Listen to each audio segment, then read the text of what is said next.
On a 1 km de la commande, hein. Et pour cette commande, j'ai eu 2,7 km, hein. Donc on va essayer de viser aller les 4 € pour cette commande, ça serait pas mal, hein. Bonsoir. C'est bien la commande pour Chloé? Yes. Hop, et voici. Voilà pour vous, messieurs. Bon appétit, bonne journée, au revoir. Aujourd'hui en France, les micro-entrepreneurs sont aussi nombreux que les travailleurs indépendants classiques. Parmi eux, les symboles de l'ubérisation, les livreurs de plateformes.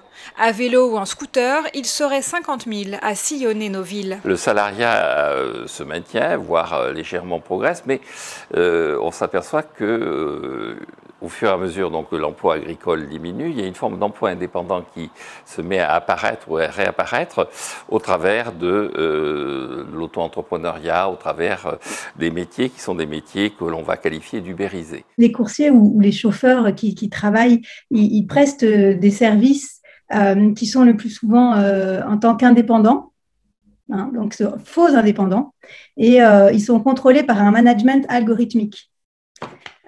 Donc ça, c'est vraiment très problématique parce que ce management fixe les règles, en fait, les nouvelles règles qui déterminent le travail, c'est-à-dire la cadence, c'est aussi le tarif. Comme maintenant, là, j'ai reçu une commande. Là, 3 € McDonald's, 3,80 €. Donc 3 €, c'est ce que vous allez toucher? 3, 4, ouais. Pour la course, ça dépend. C'est des fois 6 €, des fois 4 €. 3 €, ça fait dire que c'est pas loin. Ça fait 30 minutes à peu près, je suis là, bon, je n'ai pas encore eu de course. Sur une journée, vous passez combien de temps à attendre? Ah, ça, je ne peux pas vous le dire, hein, parce que des fois, tu n'attends pas, des fois, tu attends. Des fois, tu restes inerte, tu touches rien. Théoriquement, les livreurs sont libres de travailler quand ils veulent. Dans les faits, la plupart sont suspendus à leur smartphone. Connectés plusieurs dizaines d'heures par semaine, au final, leur revenu net tourne autour de 4 à 6 € de l'heure. La paye, c'est chaque fin de semaine, donc on ne peut pas savoir. C'est selon comment dirais-je, selon tes performances du jour, en fait. Je ne peux pas dire que je suis payé correctement, mais pour moi, pour l'instant, ça va. S'il n'y a pas autre chose, c'est ça. Les entreprises ne veulent pas d'eux. Et donc, parce que les entreprises ne sont pas en rapport d'égalité avec eux. Donc, entre Uber et le chômage, la société est en train de générer le travail par Uber. Et non seulement à mon avis, c'est inéluctable, mais en plus, ça constitue un progrès. Alors, ça ne constitue pas forcément un progrès pour les gens qui étaient protégés, mais pour les gens qui sont véritablement en difficulté, la liberté, c'est toujours un progrès. Pour l'économiste, l'ubérisation est bien en marche. Seul obstacle à ses yeux, les défenseurs du salariat qui l'assimilent au bullshit job. Il y a beaucoup dans les entreprises d'emplois inutiles. Donc le salariat, là aussi, a généré toute une hiérarchie. Et cette hiérarchie est une hiérarchie qui, pour maintenir la contrainte, se crée une légitimité qui est une légitimité qui, confrontée à la réalité que nous avons vécue, est assez fragile. Ce sont des boulots qui sont assez déconnectés de la réalité matérielle, qui sont parfois un peu vagues, qui ont souvent des noms vraiment pas très clairs, avec plein de novlangues et de bullshit, et qui font que quand on essaye de décrire ce travail à quelqu'un qui ne travaille pas dans ce secteur ou dans ce milieu, on a vraiment du mal à être concret et à parler de quelque chose de précis. Éloi Courreau est consultant en marketing digital. Il a créé un groupe Facebook pour critiquer l'univers impitoyable de l'entreprise et surtout du flex. La définition originale la plus évidente, c'est la flexibilisation du droit du travail. Donc le fait que des politiques assez libéraux proposaient de réduire le chômage en réduisant les acquis sociaux, en changeant le code du travail, en le rendant plus flexible et plus précaire. Donc ça c'est la base. Mais finalement ça s'élargit à plein de choses.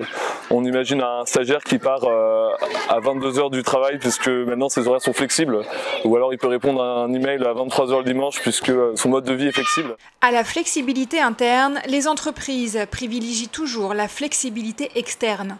Le Covid en a été le parfait révélateur. Les travailleurs précaires ont été les premiers fauchés par la crise. Dans la foulée du premier confinement, près de 500 000 intérimaires ont ainsi perdu leur emploi. Michael Voirin est directeur commercial du groupe Proman, le premier acteur 100% français de l'intérim. L'impact est arrivé brutalement, mais comme pour tout le monde, à partir du 15 mars. Le travail temporaire et l'activité en général temporaire a baissé de plus de 65% en 10 jours. On a réussi à se maintenir par rapport à ces activités qui sont la logistique, l'industrie, l'agroalimentaire, qui eux n'ont pas arrêté de tourner, ou en tout cas ont même demandé plus de personnel parce qu'il y avait plus de demandes. Selon la DARES, il y avait 750 000 intérimaires en avril 2021. L'intérim doit normalement répondre à un besoin ponctuel de l'entreprise, pallier à une hausse d'activité ou remplacer du personnel en congé. Depuis toujours, il y a un secteur très friand d'intérimaires, le BTP. Philippe Gaborio est secrétaire fédéral CGT et travaille pour une filiale du groupe Vinci. Si on prend l'exemple de mon entreprise, on est dans l'industrie routière, c'est de l'ordre de 30% des ouvriers de chantier, puisque c'est essentiellement dans cette proportion-là. Dans le bâtiment, suivant si c'est le second œuvre, on arrive à 20% à égalité avec la sous-traitance et avec les salariés détachés. Et dans l'entreprise générale, d'une manière générale, il y a très peu d'intérim, puisque aujourd'hui, dans l'entreprise générale, les grosses entreprises générales, il n'y a plus de salariés, il n'y a plus d'ouvriers.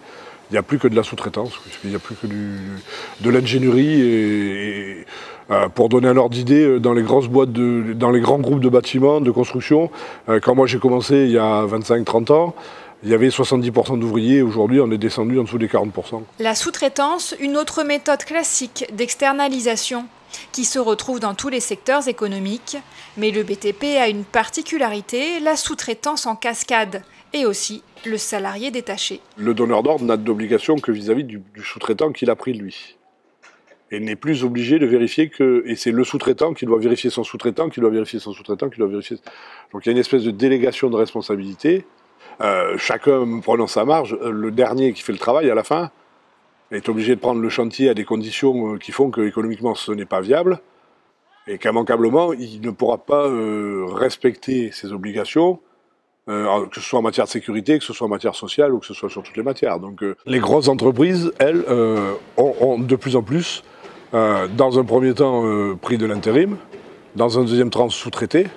Et aujourd'hui, la nouvelle précarité essentielle, c'est le salarié détaché. Parce qu'il y a encore 15 ans de ça, on cherchait les chantiers où il y avait des salariés détachés. Aujourd'hui, on cherche les chantiers où il n'y en a pas. Le BTP regorge de formes de travail atypiques. Il fait parfois office de laboratoire, comme avec le CDI chantier, à mi-chemin entre CDI et CDD, étendu en 2017 à toutes les branches d'activité.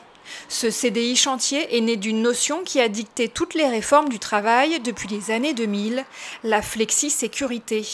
Celle-ci a donné lieu à un autre dispositif hybride, le CDI intérimaire.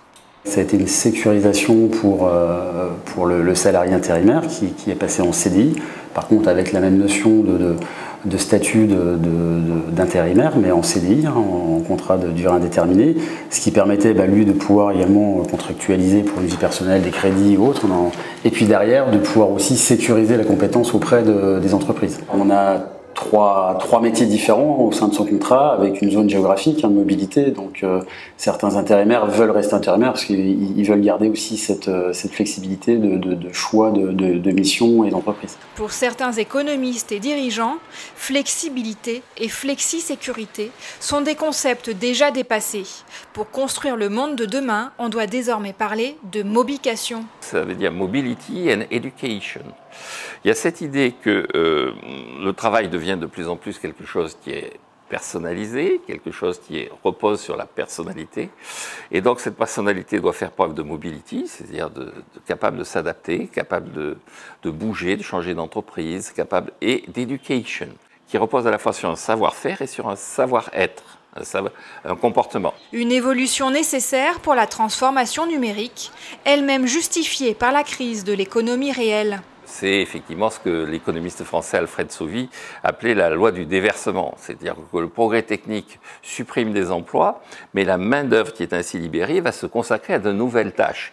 Nouvelles tâches qui sont soit l'amélioration de l'efficacité de tâches anciennes, soit nouvelles tâches qui n'existaient pas précédemment. Les nouveaux emplois qui vont apparaître vont être sur la gamme des compétences et sur la gamme des savoir-faire possibles de tous les individus. Le monde de demain ne va pas réclamer que des ingénieurs. Il faut bien voir qu'il y a également des travailleurs très qualifiés dans les travailleurs de plateforme.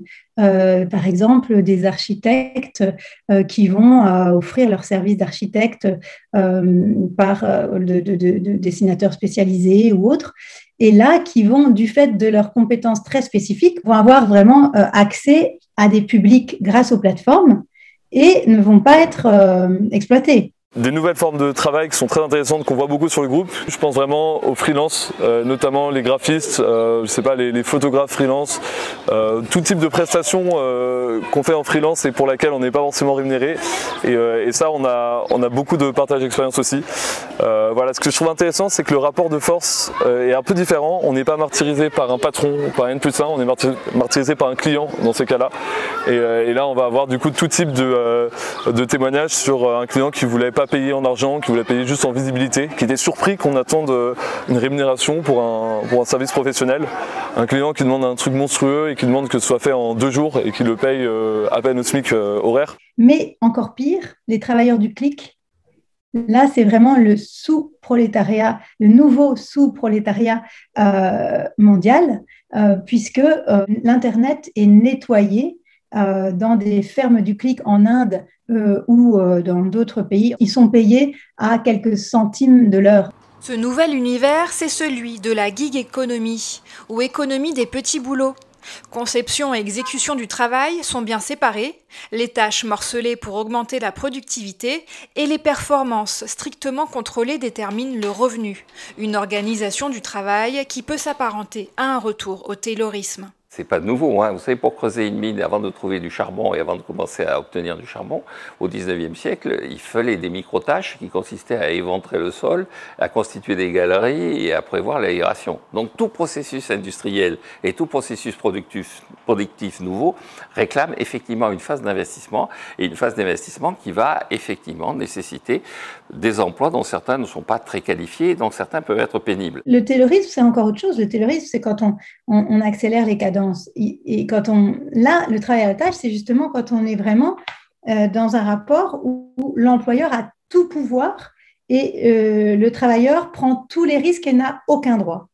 On est vraiment dans un cas extrême où il n'y a aucun droit du travail.